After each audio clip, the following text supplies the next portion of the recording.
perspective on fencing types, from permanent fence and temporary fence and cost. Morgan's an excellent ag engineer, but also has a farm of her own and will tell us things in a very practical way. So, Morgan, turn it over to you. Well, that was maybe a lie. I don't know. I will say that I do have a farm, and I was thinking about it on the way up here, and I've put in about 3 miles of permanent fence in the last 3 years.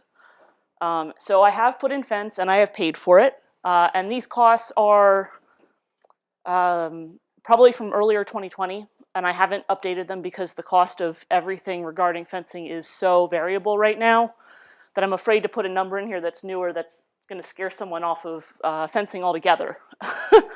But it is the reality that right now fence posts are hard to find, especially if you want a specific size and a specific type, and then one store will have them and the next store won't. So that is not to scare you, but there's 2 types of fence, right? If we're talking about fencing, we've spent a lot of time here at the school working on rotational fencing, a lot of temporary fencing.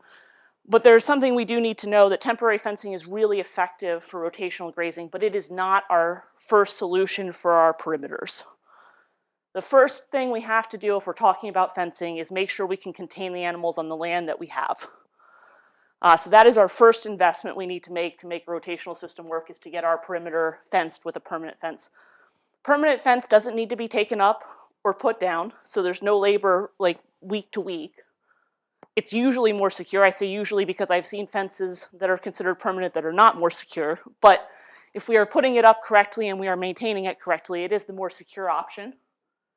There's also options for different looks. So, no one ever talks about this because it's not part of the structure of the fence. And as an engineer, I don't really care about how your fence looks. But you might care what your fence looks like on your farm. There are people that really want a board fence. They want that appearance on their farm. You're not going to get that with temporary fencing. You have the option for woven wire, you have the option for high tensile, you have the option for barbed wire, and they all have a very different look to them, and for some people that is an important factor. They're also more expensive. You'll see that here as we get through this talk. There's going to be more cost associated with putting in the permanent fencing. There's also labor associated with keeping weeds out of these fences. You got to mow along them, weed eat along them, spray along them.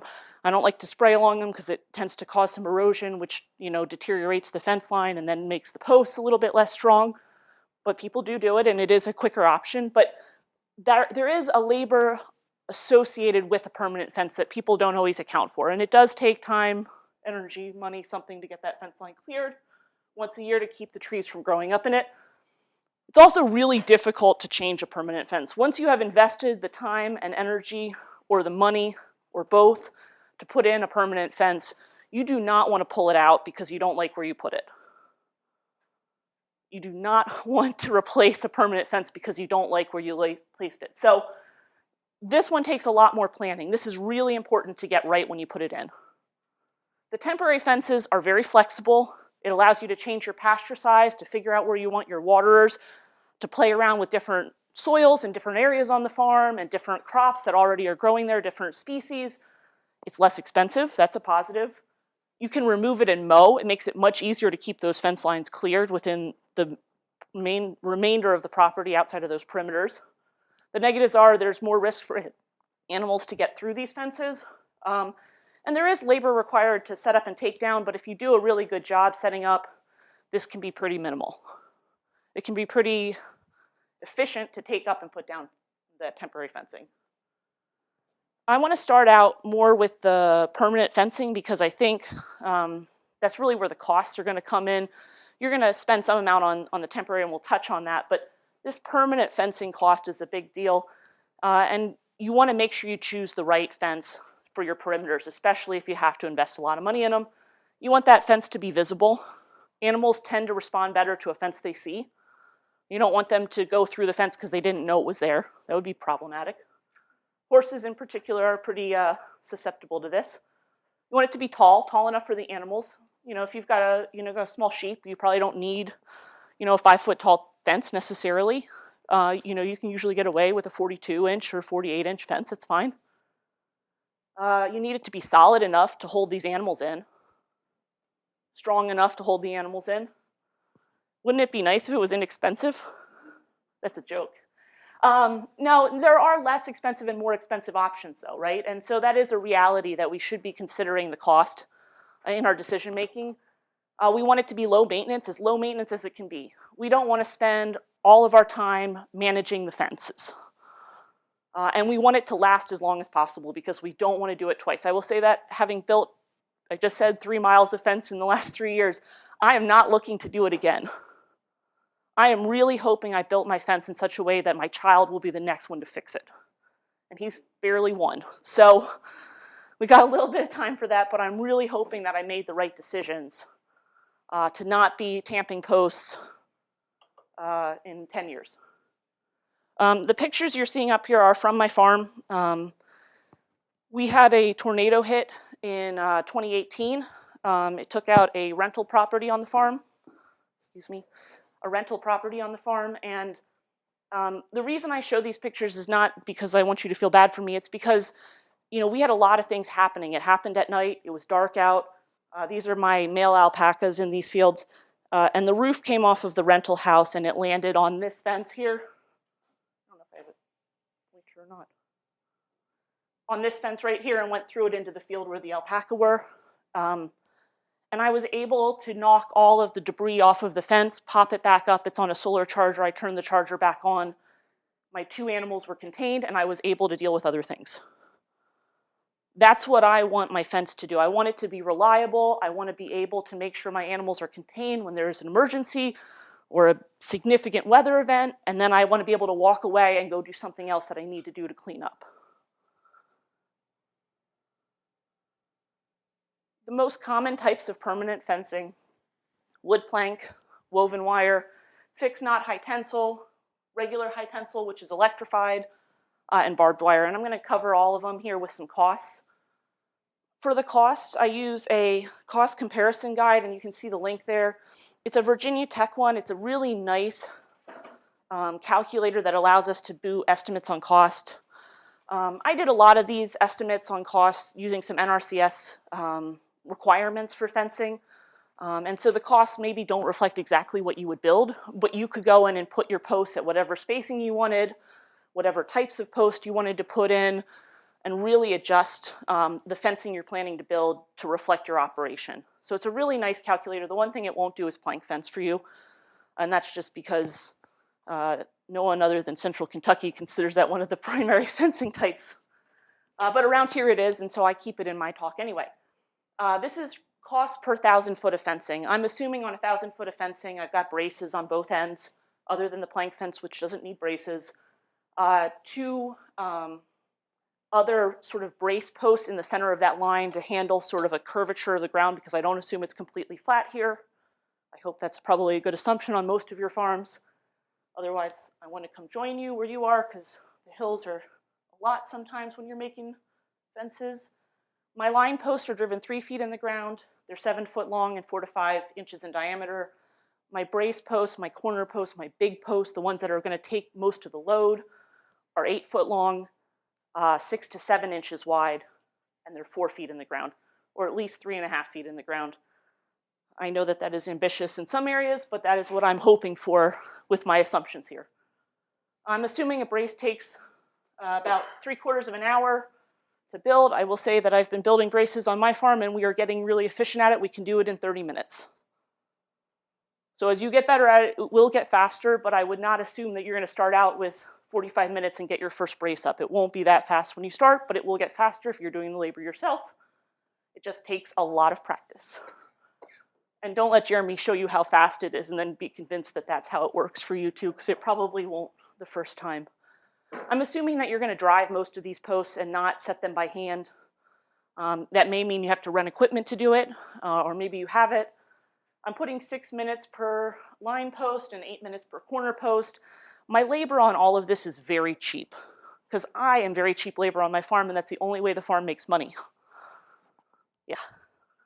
That's not the economist's approach, but that's my approach, because if I put a value amount like I do at my real job, or the one that pays me, that I would never, ever, ever make money on the farm. So it has something like $10 or $12 an hour on my time.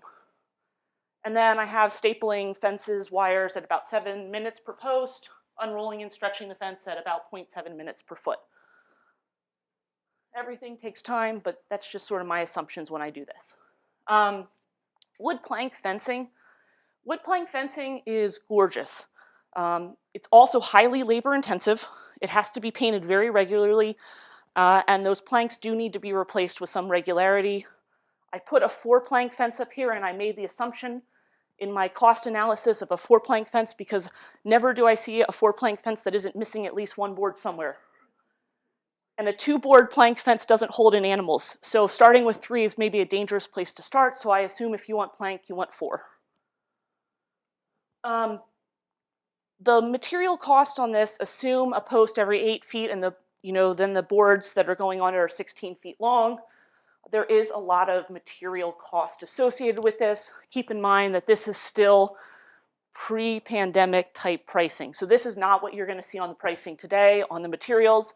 That's assuming that you're doing a pretty good job negotiating on your costs anyway. On the labor side, it's actually very cheap in this assumption, and that's because it's assumed that the post went in the ground in about 6 minutes. I don't have to build braces on this fence. There's not a lot of cost on labor in this assumption, assuming I'm doing it all myself. But if you had someone come in and build a plank fence for you, this is not what they would charge you to build the fence for you, right? Yes, that's right. And there's a couple other assumptions. About $8 a foot, yeah. I would say the minimum I've ever seen is $6.50. It's quite high to put in this fence. Couple things about it. One, I'm just assuming that the posts are going in every 8 feet, but if you actually tried to drive posts every 8 feet and you're not good at it, it doesn't take you 6 minutes. It takes you much longer to get them really set up on 8s on center, and they really do have to be on 8s on center. And that means you have to take rock out when it's in the way. There's a lot of costs. This also doesn't include painting a fence, because you can't paint the fence when you put it up. You have to wait 6 months, let the boards really get good and dry before you even start painting it. So that and the labor and the maintenance costs, none of that is in there. This is just the pure cost for putting the materials up if you're doing it yourself. Woven wire. This is what I would consider a standard, traditional perimeter fencing material. And woven wire fence requires posts every 12 feet, I believe. And the reason for that is because woven wire doesn't have the structural strength to hold itself up. So we need those posts with such regularity that the fence can't sway in between posts. As a result, it has pretty inexpensive wire materials. Most of that material cost leans towards the extra post by having to have a wood post about every 12 feet. I know people will alternate wood and steel. That's certainly your prerogative on your farm, but this one assumes a lot of wood posts. That's where the $2,000 or a $2 per foot on that material, and the labor at just over $1,000. It's a pretty nice fence. It will require double braces on that 1,000 foot versus the high tensile wires, which will actually be able to do a single 10-foot brace on. So this one ends up at about $3 a foot, but that's pretty optimistic. Fixed knot high tensile fence. This is the newer material that's sort of come out and is gaining popularity over traditional woven wire. It looks like a woven wire fence. The really nice thing about the fixed knot high tensile fence is you can choose, excuse me, a fixed knot high tensile fence that has different spacing on those wires. So for small ruminants, this is really nice because I can get a nice tight weave on my fibers, the fibers in the fence, the metal in the fence. The other benefit of it is that it doesn't require such tight post spacing because of how they build the wire into the fence. It is structurally sound up and down. The post then can space out to 20 to 25 feet. That means I can do a really nice job dropping my material costs by dropping the cost of the posts. At the same time, I do have a little bit more cost in the metal in the wire, but overall the cost for materials actually drops off.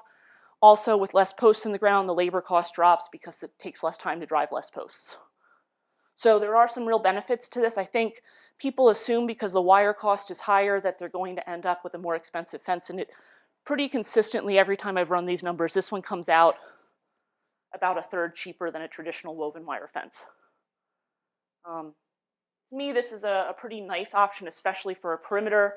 It's also a little bit more forgiving than traditional woven wire if you have trees and limbs that land on it on your perimeter. High tensile fence, I do a lot of high tensile fence. I just showed you a picture of it on my farm. High tensile fence needs to be electrified. Animals can walk through it. It doesn't matter how many wires you set up, 9, 12, it doesn't matter. They will push through it if it's not electrified. It has to be electrified to keep animals in.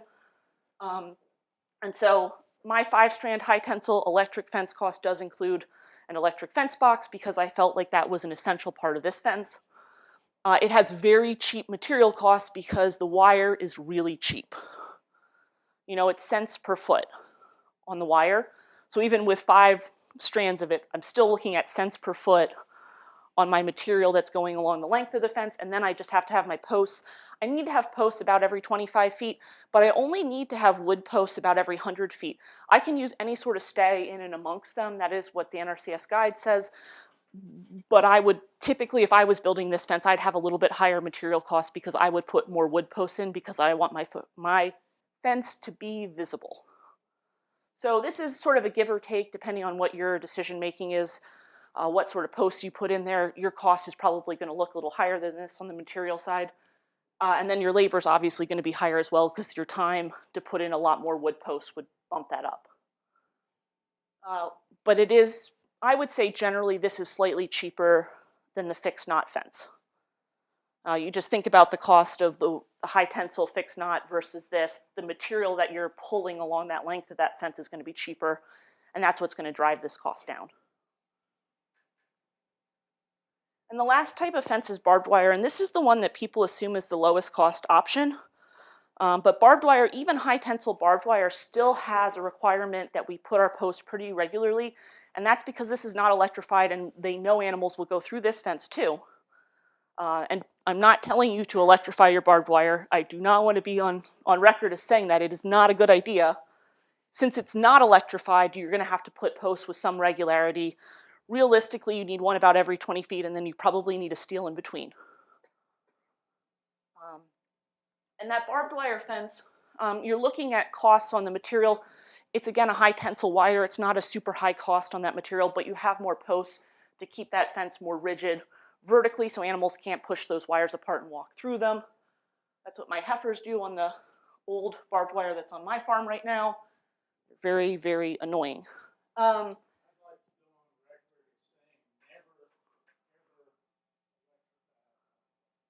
Thank you. Never, ever, ever electrify barbed wire. It is really dangerous.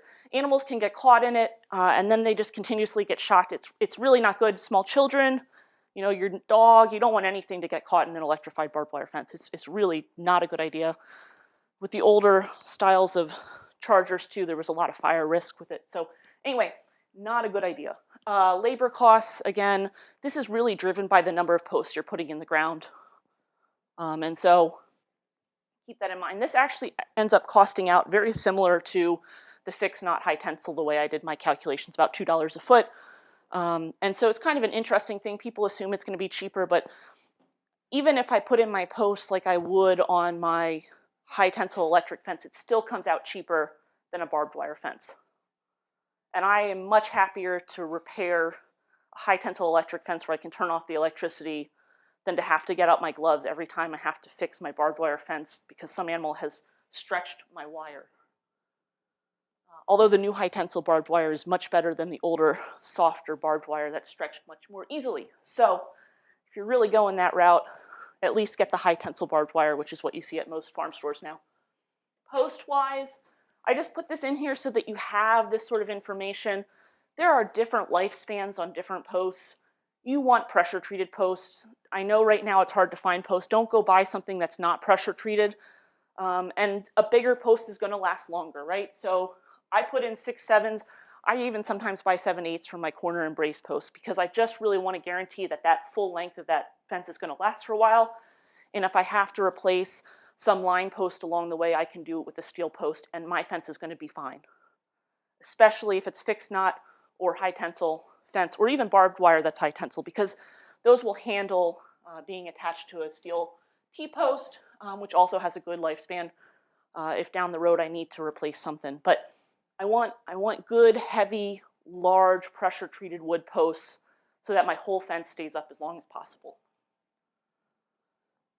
From a fence planning perspective, there's a lot of decisions to make about what size pastures and paddocks should be built. And one of the things I just remind people is that everyone wants to cut the fence, their farm up into 5-acre fields or 10 acres or whatever that number is, and they want them all to be the same. But if you have breeding animals and things like that, that is maybe not what you need. Can all your animals be together, or do you need to be able to separate out animals? Do you have bulls? Do you want to wean calves? Do you have certain types of pastures that you need to have smaller for sick animals or for receiving animals? Make sure that when you're coming in to start this process that you really think about what size these different areas need to be, because they may not all need to be exactly the same size. One of the strategies I encourage for people that are on a new farm that they haven't been on very long is to really get that perimeter fence right with the permanent fencing and use that temporary fencing to test a strategy. Really make sure that you know if you're going to put in any more permanent fencing in your interior that you have at least tried it with some temporary fencing first. Because I said before, you don't want to have to pull it out and start new with permanent fencing. It makes you very, very angry. For temporary fencing costs, there's a bunch of different costs for different types of temporary posts. But what I really want you to see in this picture is there's a lot of different types of temporary posts on the market. And they're not all the same height. So you may be saying to yourself, when I go to Tractor Supply, everyone is this height. It's that standard pigtail height, and that's where I put it. And I've got little goats, and they don't fit on that type of fencing.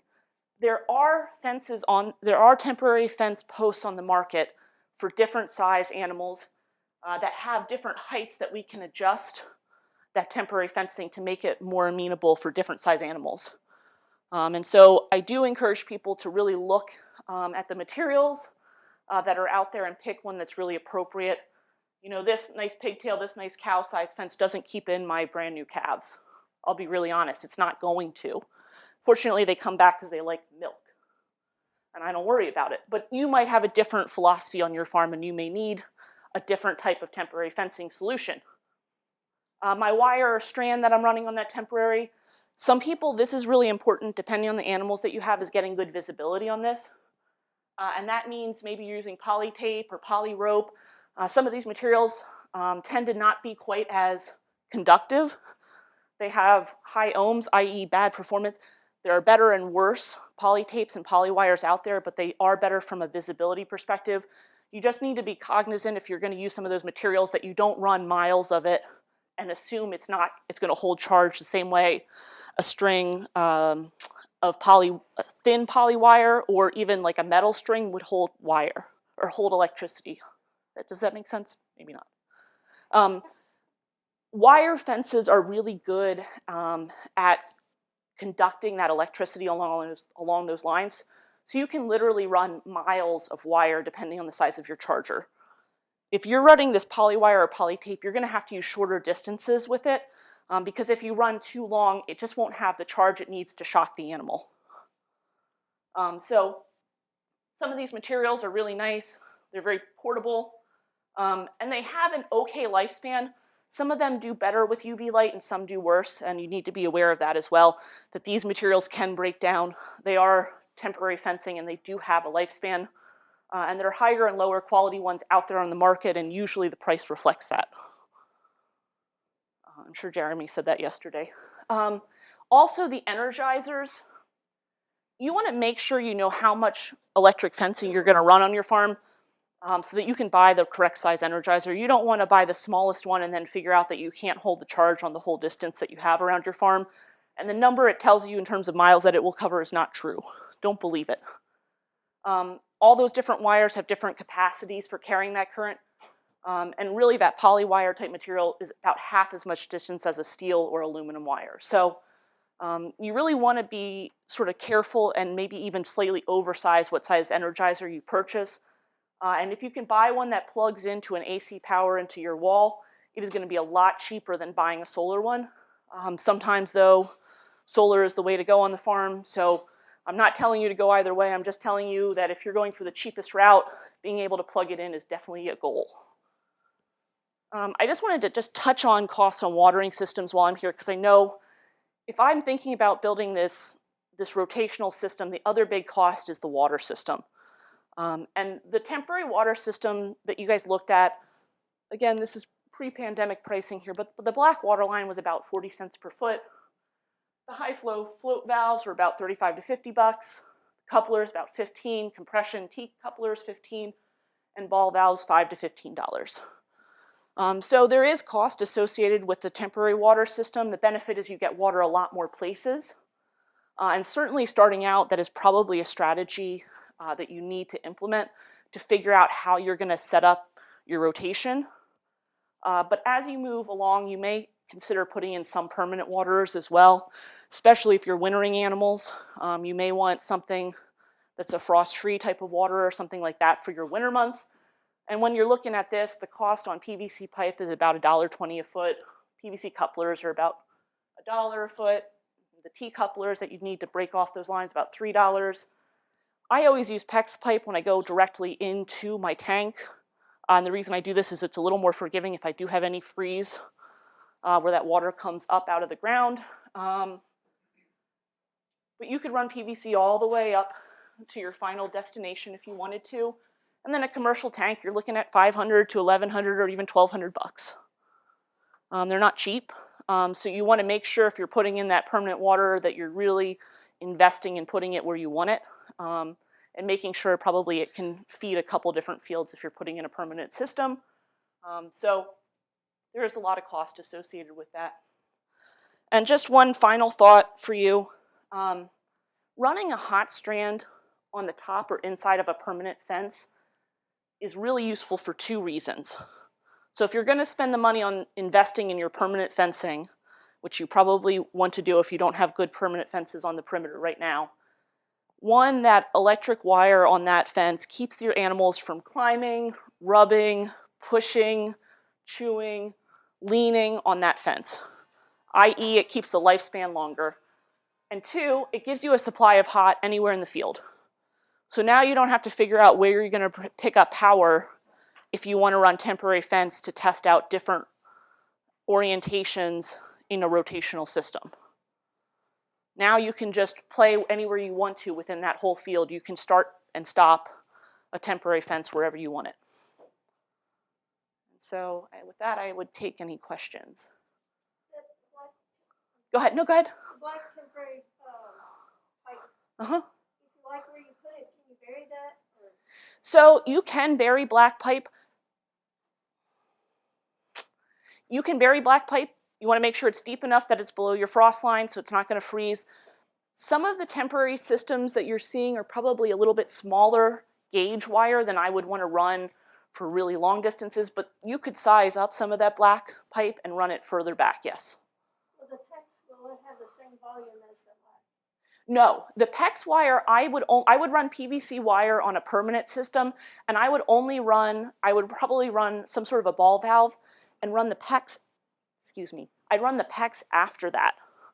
So I would run from that valve back in under the tank in PEX. And the reason I would do that is because where that water is coming up under that frost-free tank, you're going to assume that you're running enough water to keep that water from freezing.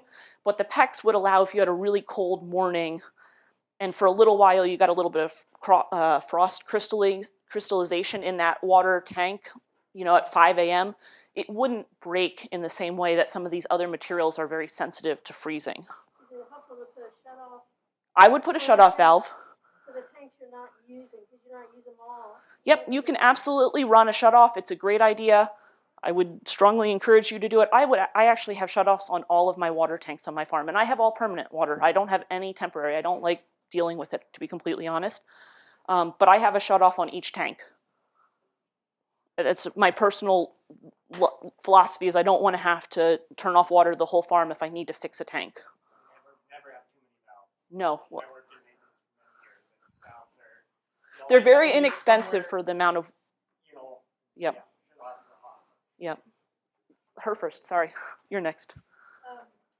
We currently send our bulls off property. Uh-huh. Uh-huh. A bullpen. Okay.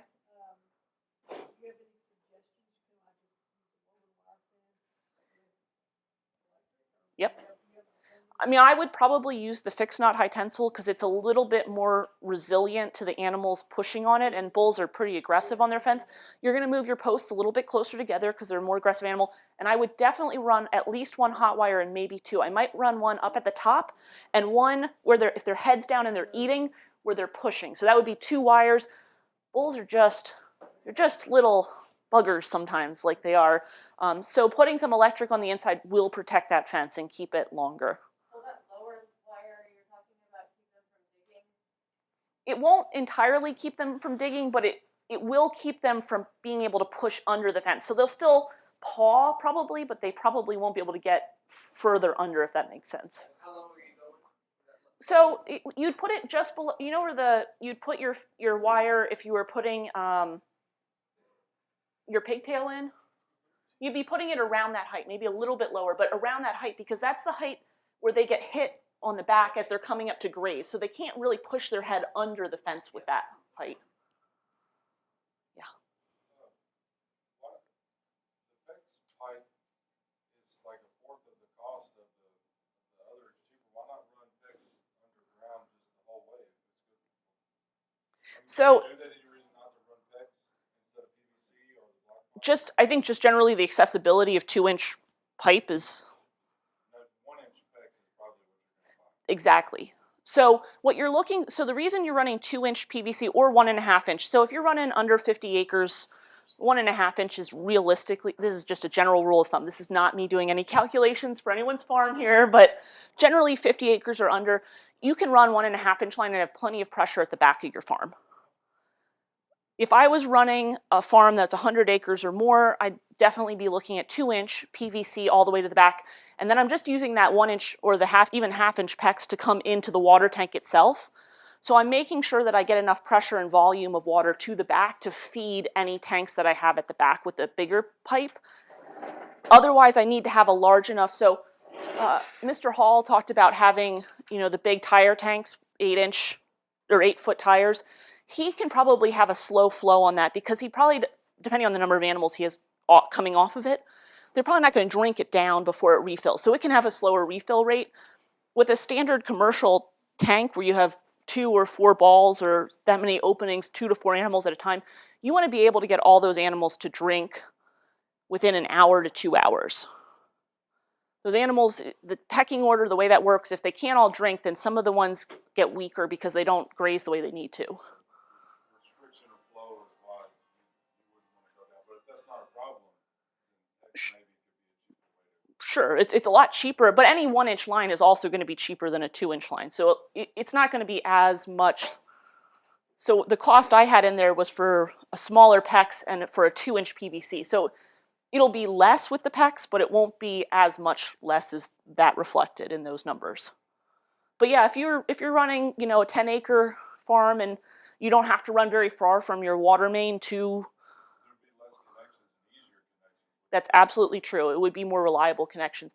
You have to check and see what they are about burying connections with PEX. I don't actually know what the local water authority would allow you to do. But they are easier to make. I will completely agree. Your water line. Everybody wants to save money, but water line is not someplace where you save money. I will say that we have at our house we've just put in a new meter, and we specifically put in a new meter because we didn't have enough pressure at the meter to get to the back of the farm, even with 2-inch lines. So the last thing you want is to have a water tank that won't fill and that your animals get jostled, especially if you've got like calves or young animals in there. Because I've seen a calf get pushed in by cows that are just trying to get up to drink because it's not refilling fast enough, and they're trying to drink out of the bottom of a tank because it's low, which is real bad, right? So that's why you want to really make sure that you get that pressure right so that the refill is good and all those animals get to drink when they want to.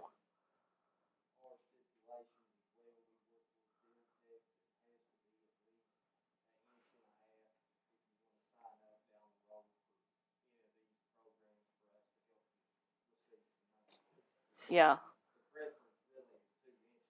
Right. Yep, absolutely. Yeah. And,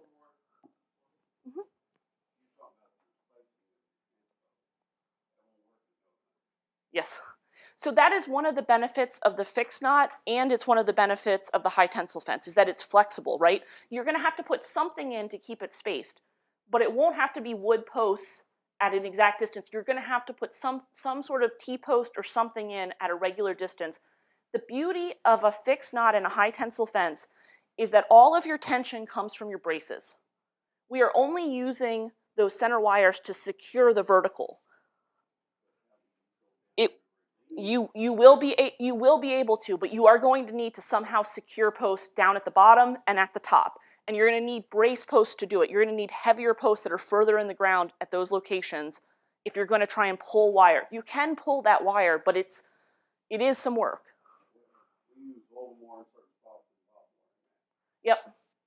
And any of the high tensile wire will follow curve. So the high tensile barbed and the high tensile electrified wire, both of them will follow curve really nicely.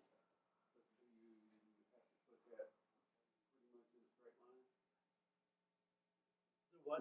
No, there's a rule. I'm trying to think on the NRCS on how much curve. I think it's like a 20% curve that you can put into your fence if you need to.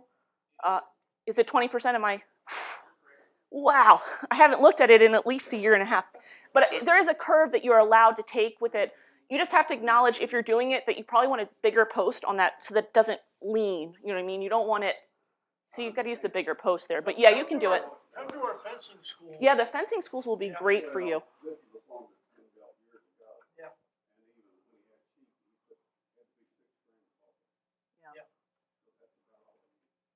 And when you go in a curve like that with your post, you want to drive them at a half a bubble, so when they pull tight, they pull straight. Yeah, slightly off. Plumb. Yes? With the pressure treated wood posts, or does that mean that you don't have to put, like, I've seen a lot of posts that have the tar or like a metal cap on the top?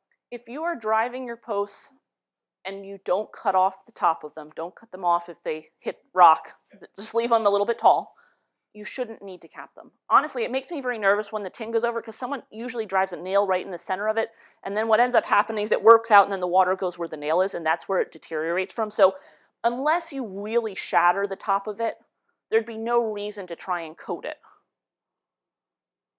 Yes? You don't, that's why they're cut at slope, but don't even bother cutting them. Leave them flat and leave them sealed, because when they pressure treat, in theory, it's supposed to make it to the center of the wood, that the materials that they're pushing into it. But, you know, on the ends, the best part of that pressure treated is that top couple inches. It's not a foot down is not where the best pressure treated in the center of that post is. So you're better off to leave it tall and flat and just allow it to be what it is.